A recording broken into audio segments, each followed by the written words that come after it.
बहुत जश्न है। आज हमारी जनजाति की सबसे पिछड़ी महिला आज राष्ट्रपति बनी है। हम लोग खुश हैं।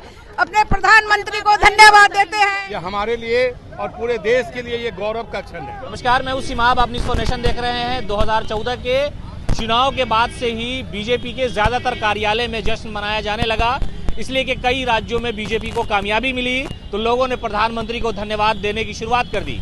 और आज भी ऐसा ही मौका है कि जब द्रौपदी मुर्मू को कामयाबी मिली और सबसे बड़े ओहदे पर वो पहुंच गई तो बीजेपी के बड़े से छोटे नेता जो बीजेपी कार्यालय का रुख किया और यहाँ पर जश्न का माहौल था।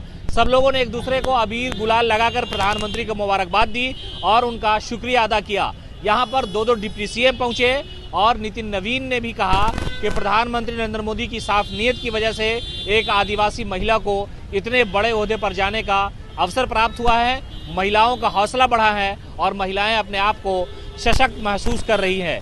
क्या कुछ कहा दो डिप्टी सीएम ने और क्या कुछ कहा मंत्री ने, आपको पूरा सुनवाते हैं कि उन्होंने किस तरह से कहा प्रधानमंत्री नरेंद्र मोदी को धन्यवाद देते हुए कि उन्होंने महिलाओं के सम्मान के लिए बहुत कुछ किया है और बहुत कुछ करना बाकी भी है। तो कुल मिलाकर के तारकेश्वर प्रसाद और रेणु देवी के साथ साथ नितिन नवीन भी यहाँ पहुंचे थे और उन्होंने कार्यकर्ताओं को हौसला बढ़ाया, लोगों के साथ जश्न में शामिल हुए, अबीर गुलाल लगाया।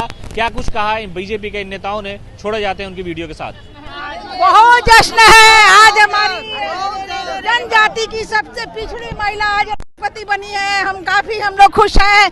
अपने प्रधानमंत्री को धन्यवाद देते हैं। हमारे लिए और पूरे देश के लिए ये गौरव का क्षण है।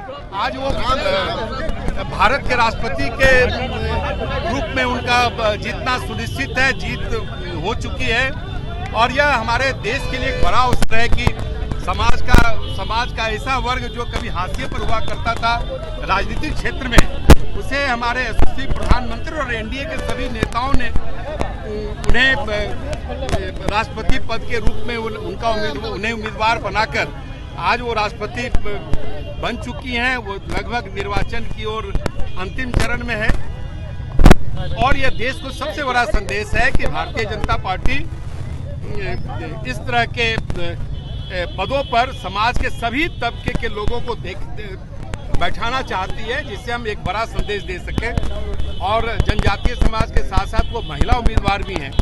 ये और भी एक दोहरा एक अवसर है कि समाज के इस वर्ग के महिला उम्मीदवार को बना राष्ट्रपति वो निर्वाचित रही है। इससे बड़ी देश के लिए नहीं हो सकती है।